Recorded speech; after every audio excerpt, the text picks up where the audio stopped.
السلام عليكم ورحمة الله تعالى وبركاته. كاملين كنتبعوا هذه الأحداث المؤسفة اللي كتشهدها الساحة من داخل شوارع المملكة بأغلب المدن الكبرى، اللي عرفت مجموعة من التظاهرات، الاحتجاجات، الوقفات اللي قادوها مجموعة من الشباب المطالب بالحق في التشغيل، الحق في الصحة، وكذلك الحق في التعليم. هذه مطالب بديهية تاريخية متجددة دائما يتم طرحها، ولكن الجديد فيها اليوم هو أن تواجه خطاب مضاد ديال الحكومة أقرت بإنجازات لم يراها أحد، ما لمستش المطالب أو الانتظارات أو الرهانات أو الأحلام ديال هاد الشباب، وبالتالي خروج هاد الشباب بالدرجة الأولى يسائل المنظومة السياسية ككل، وخاصة مدبري الشأن الحكومي والمجالس المنتخبة، وكذلك النقاش السياسي التشريعي اللي كيكون من داخل قبة البرلمان. كل هذه المعطيات اليوم يتم مساءلتها، ما هي الإجابات الموضوعية اللي يمكن يقدمها رئيس الحكومة من خلال فريقه الحكومي، من خلال ناطقه الرسمي، وكذلك المسؤول الأول اللي افاض الكاس القطاع ديالو، وهو هنا كنتحدثوا على وزير الصحه، اللي للاسف هو الذي لم يستطع تدبير هذا الملف الصحي الحساس، وبالتالي من الافرازات ديالو او النقطه التي افاضت الكاس هي هذا القطاع الصحي وما تلاه من خرجات ووقفات واحتجاجات. اليوم حنا كنوقفوا على واحد النقطة خطيرة وصراحة ما مفهوماش، هو أين هي الحكومة؟ أين هو الناطق الرسمي من التفاعل مع هذه المطالب أو الخروج وتقديم المعطيات وإعطاء إجابات واقعية للمطالب ديال هاد الشباب أو التفاعل معهم بأي شكل من الأشكال؟ كنشوفوا بأن هناك غياب وصمت مريب. راه هادشي انا كنت شفت له شخصيا من خلال واحد الفيديو اللي تحدثت على وزير الصحه، قلت بان الان تم توفير هذه الظروف وهذا المناخ من اجل مواجهه هاد الشباب او الشارع مع القوات العموميه او السلطات الامنيه التي تسهر على حفظ الامن العمومي بطبيعه الحال بجميع المرافق العموميه والساحات الى ما غير ذلك. بالتالي هذه نتيجه طبيعيه، افراز طبيعي لواحد الاحتقان الذي يتم تاجيله، لواحد الخطاب السياسي الذي اثبت ضعفه وعدم ملامسته المطالب لهذه الشريحه الواسعه من الشباب اللي قايدين اليوم هذه الحركه الاحتجاجيه بشكل ناضج، بشكل مسؤول. كانوا اعتقالات، كانت السلطات الامنيه والناس اللي مكلفه بانفاذ القانون تدخلوا في اغلب الحالات بشكل احترافي، وكيتبين بان الهدف هو محاوله محاصره هذا الفعل الاحتجاجي اللي كيبقى هناك من يشكك فيه، هناك من يرى بانه يخدم اجندات خارجيه، هناك من يظن أو يرى بأنه موجه من طرف تيارات مختلفة من أجل استغلال أبشع استغلال. ولكن أثبت هذا الشباب من خلال الخرجات الإعلامية ديالو، من خلال التواصل ديالو اليومي عبر شبكات التواصل الاجتماعي، بأنهم ناضجين ومسؤولين وعارفين اش كيديروا. ولكن هنا راه الحلقة المفقودة في هذا المشهد العام هو غياب المسؤول الأول اللي تسببت سياساته بشموليتها في افراز هذا الواقع وهذا الاحتقان وهذا الحاله اللي كنعيشوها اليوم. عدم خروج رئيس الحكومه او التفاعل، دابا للاسف ولات الامور كتطور، ولات مستوى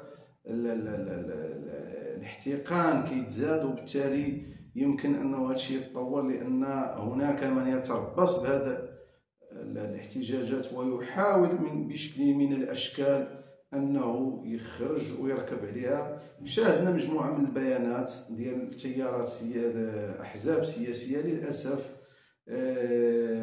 كان ممكن انهم اذا كانوا فاعلين حقيقيين من داخل الساحه السياسيه كانوا هاد الشباب الأكيد أنهم غيلقاو فيهم ذاك الملاذ الآمن، ويمكن من خلالهم ومن داخلهم ومن داخل المؤسسات الحزبية والمدنية وكذلك النقابية يمكن أنهم يعبروا على المطالب ديالهم. للأسف غياب الأغلبية الساحقة من هذه الإطارات السياسية والمدنية عن المشهد وتأطير هذا الشباب في رصدنا هذا الواقع، لأن هذا الشباب واعي جد الوعي، مسؤول على المطالب ديالو. من الآن سوف يتدخل أو ما هي الحلول؟ أظن الحلول الأولى أعلى مستوياتها هو إقالة الحكومة، إقالة الوزراء المسؤولين على ضعف هذه القطاعات والتي أفرزت هذا الواقع. الأكيد أن الشيء عنده تراكمات ديال العقود، ولكن كان بإمكان أننا نتجنب هذا الوضع وهذا الاحتقان إذا كانت الحكومة، خاصة المسؤول الأول عليها وهو رئيس الحكومة والإطار أو الحزب ديالو، كان كيخاطب هاد الشباب، عنده إمكانيات ضخمة إعلامية، عنده مؤثرين عنده، ولكن للأسف لم يستطع أنه يحتوي هذا الشريحة الهامة من الشباب.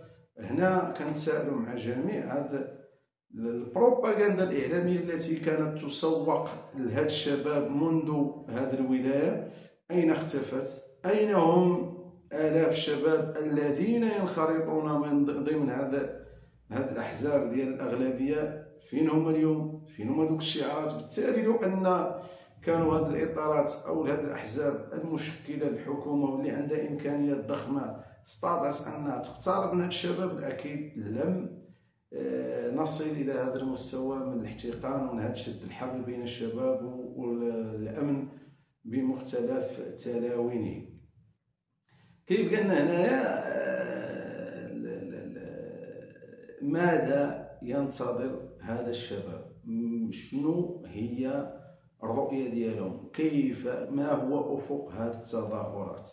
أكيد التظاهرات كتبدا احتجاجات، أصحاب هذا الفعل كينتظروا استجابة من الطرف الآخر اللي هو المخاطب هنا هو الحكومة، لأن هذه الأسئلة أو هذه القطاعات الحيوية من يدبرها اليوم هي الحكومة. بالتالي يجب الخروج بفعل معين. هناك فعل ردة فعل كنستناو رد، ماشي ردة فعل ديال الأمن الوطني والقوات المساعدة وباقي الأجهزة التي تعمل على حفظ أو تطبيق القانون، بقدر أن هناك مخاطرة. كانت شي دولة أخرى كان غادي يخرج المسؤول الأول اللي هو رئيس الحكومة أو الناطق الرسمي أو القطاعات المعنية بالأمر ويشرح لهاد الشباب ويتفاعل معهم، ماشي ضعف.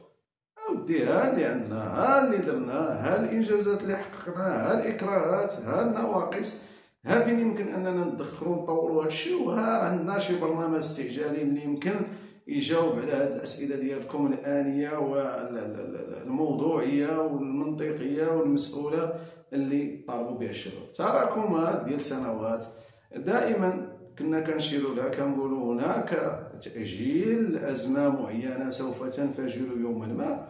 هو الأكيد وثابت في هذا النقاش كامل بأن هاد الشباب راه ولاد هذا الوطن كيطالبوا كيحلموا بواقع افضل، وهذا الشيء دائما كنشيروا له. بالتالي هذيك اللغه ديال التخوين والتشكيك والضرب في هاد الناس راه ما عندها حتى شي معنى في هاد الضرب، راه غير كتزيد يعني تزيد طينه بله وكتزيد تطور هذا الاحتقان وهذا شد الحبل بين اطراف قلنا المتظاهرين هاد الشباب والسلطات الامنيه بشكل عام، وكيزيد يعني من الاحتقان. بالتالي المفروض اليوم من عزيز اخ منوش رئيس الحكومه والتكتل الحكومي ديالو الاغلبيه ديالو بانهم يبادروا بخطوات عمليه. الى ما قدوش حطوا السوالات واعلنوا استقالتكم، ويمكن اعلان انتخابات مبكره. ولما لا هاد الشباب ان شاء الله اللي كنشوفوا انه يولج لهاد المؤسسات، ودائما نكرروها النقاش ديال الشارع، هذا النقاش الراقي والمستوى الراقي خصو يكون من داخل المجالس، من داخل الحكومه. من داخل قبة البرلمان ومن داخل باقي المجالس الجهوية والإقليمية والمحلية. لأن اللي لاحظت أنا شخصيا وتشخيصي الشخصي لهذا الوضع راه النقاش من داخل الشارع بعيد كل البعد على ما يروج داخل دواليب هذه المؤسسات، اللي واش في دولة أخرى، واش كيدبروا ميامي ولا سويسرا ولا أمريكا ولا الدنمارك ولا الدول الغربية، كتدبروا القضايا ديال هذا الشعب المغربي اللي عانى سنوات من هذه القطاعات بالضبط، من الضعف ديالهم، من ضعف الخدمات. لكن طورت الامور، تحسنت الامور، الا ان الوضع يعني معقد متشعب. ولكن هذا لا يعني بان المنطق الانصات هو اللي خصو يغلب في هذه المرحله المعينه. بامكان الحكومه عندها الوسائل ديالها باش توصل لهذا الشباب، تقعد مع هذا الشباب باي شكل من الاشكال، وتحاول انها تاطر هذا النقاش في افق ان يتم الاجابه على الاسئله ديالهم الملحه. هنا يعني ارى من موقعي الشخصي ان ضعف هذا النخب السياسيه التي تدير وتدبر بمنطق الباترونة لهذا الحكومة أفرز لنا هذا الفعل النضالي، الفعل الاحتجاجي الذي لقي إجماع وطني كبير واحترام الجميع، خاصة بهذاك المستوى اللي شفنا فيه ذوك الشباب اللي يعبرون عن مواقفهم بشكل راقي وراقي جدا.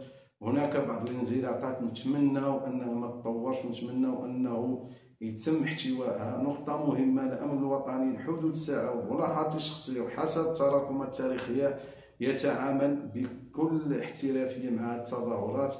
ما عندوش مشكل أن الإعلام والصحافة توثق هذه العمليات ديال الفض التظاهرات بالمنظور ديالو وحسب القانون. هذه التظاهرات وهذه الاحتجاجات غير مرخصة لها من طرف السلطات المعنية، وبالتالي فهي اتخذ في أغلبها قرارات منع رسمية من السلطات المعنية، وبالتالي توفرت الشروط والظروف القانونية من أجل فض هذا الاحتجاجات. هذا لا يعني أن الشباب ما عبروش على المواقف ديالهم. نتمنى اليوم تغليب منطق العقل، منطق الحوار، منطق الاستماع، وتجاوز هذه الحالة بتحميل المسؤول. راه ماشي البوليس والقوات المساعدة وباقي السلطات المعنيه بحفظ الامن العام، وماشي هاد الشباب هما المسؤولين. هادو الطرف واحد، هادو كاملين ولاد الشعب، لكن الطرف المعني راه مخبى عليهم. يعني رسالتي له اليوم: خرج السي خنوش، خرج التهراوي، خرج برادور مع سميتو وزير التعليم، راه السميات ديالهم كاع غير مألوفين، وما شخصيا ما كيبقاو وزراء ديال الظل. ما صراحه ما عنديش معاهم شي احتكاك معين، كانوا بقاو غايبين الغياب ديالهم، بدليل هما التسميات ديالهم ما معروفينش على المستوى الاوسط ديال هاد الشباب.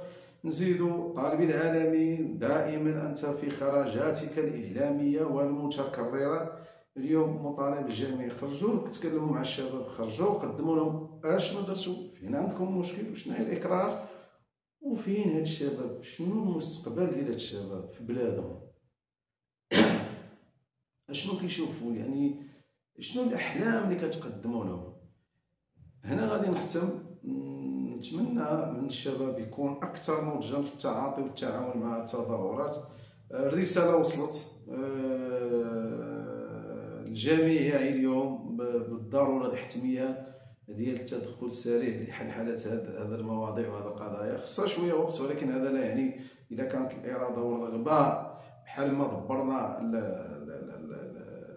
القطاع الرياضي والملاعب والى غير ذلك، بحال ما كندبروا المهرجانات وكندبروا كاع هذه الاحتفالات الكبرى ونرصد لها مبالغ كبيره، بنفس المنطق وبنفس الاراده وبنفس الرغبه وبنفس الديناميه يمكننا ندبروا هذه القطاعات الحيويه. والاكيد غتلقاو هاد الشباب معكم وتلقاوهم في الصفوف الاماميه من اجل حمل مشعل الاصلاح ديال هذه البلاد وباش نمشيو بها لقدام. الأكيد أنا اللي من خلال تجربتي الشخصية، البلاد فيها مقدرات ضخمة، فيها إمكانيات بشرية عظيمة وكبيرة جدا، لكن للأسف لا تستثمر بالشكل الموضوعي والمنطقي من أجل يعني تدبيرها القلال لها ما يتماشى مع الخصوصيات ديال الشعب المغربي ككل واختلاف فئاته الاجتماعية.